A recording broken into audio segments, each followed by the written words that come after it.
평소에 너무 당연하게 쓰고 있는 이 기호들, 누가 처음 만든 걸까요? 혹시 신조어처럼 불편해서 만들어진 건 아닐까요? 오늘은 그 놀라운 탄생의 과정을 함께 파헤쳐 보겠습니다.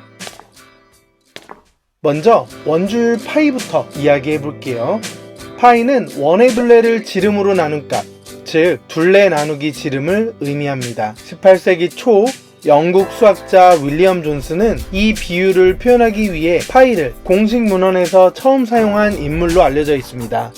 그는 파이를 선택한 이유를 명시하지는 않았지만 그리스어로 둘레를 뜻하는 페리메트론에서 유래했을 가능성이 크며 그 첫 글자인 파이를 따온 것으로 추정됩니다.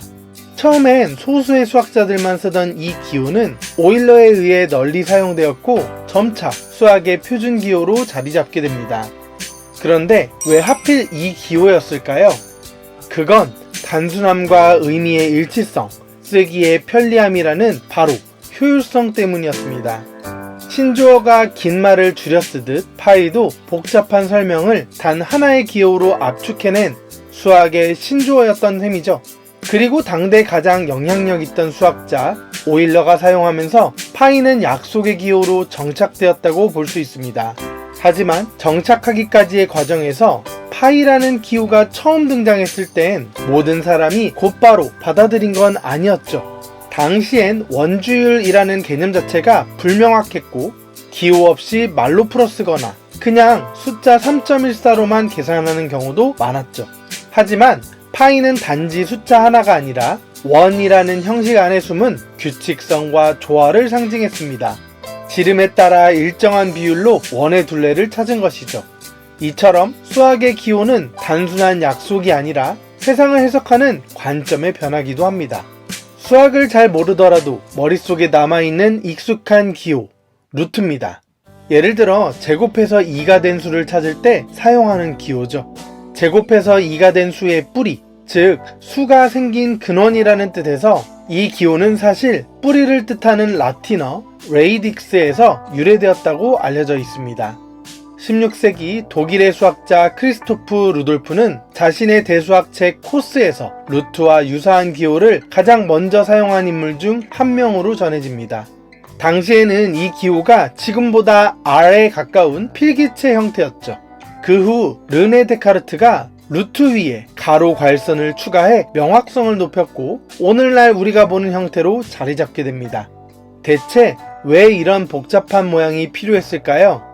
당시 수학자들은 같은 계산도 서로 다른 방식으로 표현했습니다. 그 결과 루트 기호 안에 어디까지 포함되는지 헷갈리는 경우가 많았죠. 루트 기호는 그런 모호함을 줄이고 표현을 명확하게 하려는 약속이었습니다. 파이와 루트, 이 기호는 단순한 기호가 아닙니다. 그건 복잡한 세계를 이해하려는 인간의 사고방식이 만든 형식화된 도구죠. 둘레와 지름의 비율이라는 개념을 파이 하나로, 제곱했을 때 어떤 수가 되는지를 루트 하나로, 모두 그 의미를 표현하는 것, 편리함 그 이상을 의미합니다. 이건 단순한 표현이 아니라 사고를 형식으로 고정시켜버린 인류 사고방식 발전의 증거입니다. 1편에서 다뤘던 신조어가 만들어지는 원리와 놀라울 만큼 비슷하다는 사실을 알 수 있죠. 복잡함을 느낍니다. 그래서 압축합니다. 사람들이 따랐습니다. 그러다 보면 그건 약속이 됩니다. 이 사고 흐름은 언어에도, 수학에도, 심지어 삶에도 적용됩니다. 파이와 루트 기호들은 우리가 살아가면서 복잡한 세상을 단순하게 이해하려 했던 작지만 위대한 흔적이죠.